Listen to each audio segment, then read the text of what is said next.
കണ്ണൂർ സർവകലാശാലയിലെ വിവാദ നിയമനം ഹൈക്കോടതി തടഞ്ഞു. കണ്ണൂർ യൂണിവേഴ്സിറ്റി മുൻ വിസി ഡോക്ടർ ഗോപിനാഥ് രവീന്ദ്രനെ അയോഗ്യനാക്കി സുപ്രീം കോടതി വിധി വന്ന ശേഷവും അദ്ദേഹം ഇന്റർവ്യൂവിലൂടെ ജോഗ്രഫി അസിസ്റ്റന്റ് പ്രൊഫസർ നിയമനത്തിന് റാങ്ക് ചെയ്ത നടപടിയാണ് ഹൈക്കോടതി ജസ്റ്റിസ് ബിജു എബ്രാഹാം സ്റ്റേ ചെയ്തത്. രണ്ടാം ദിവസം നടന്ന ഇന്റർവ്യൂവിൽ സ്ഥാനം നഷ്ടപ്പെട്ട വിസി മറ്റൊരു പ്രൊഫസറെ ഇന്റർവ്യൂ നടത്താൻ ചുമതലപ്പെടുത്തിയത് ചട്ടവിരുദ്ധമാണ്.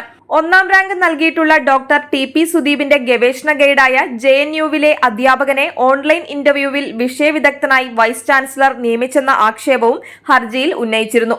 ഇന്റർവ്യൂവിൽ രണ്ടാം റാങ്ക് നേടിയ ഡോക്ടർ KB ബിന്ദുവാണ് ഹർജിയുമായി ഹൈക്കോടതിയെ സമീപിച്ചത്. ഹർജിക്കാരിക്ക് വേണ്ടി സീനിയർ അഭിഭാഷകൻ ജോർജ് പൂന്തോട്ടം ഹാജരായി. സുപ്രീം കോടതി ഡോക്ടർ ഗോപിനാഥ് രവീന്ദ്രനെ അയോഗ്യനാക്കിയ ശേഷം നടത്തിയ നിയമനങ്ങൾ റദ്ദാക്കണമെന്നും വിസിയായുള്ള പുനർനിയമനത്തിന് ശേഷം അദ്ദേഹം നടത്തിയ എല്ലാ അധ്യാപക നിയമനങ്ങളും പുനഃപരിശോധിക്കണമെന്നും ആവശ്യപ്പെട്ട് സേവ് യൂണിവേഴ്സിറ്റി ക്യാമ്പയിൻ കമ്മിറ്റി കഴിഞ്ഞ ദിവസം ഗവർണർക്കും കണ്ണൂർ വിസിക്കും നിവേദനം നൽകിയിരുന്നു. മുൻ വിസിയുടെ നിർദ്ദേശാനുസരണം ഇന്റർവ്യൂകൾ എല്ലാം ഓൺലൈനായി നടത്തിയതിൽ ദുരൂഹതയുണ്ടെന്നും സമിതി ആരോപിച്ചിരുന്നു.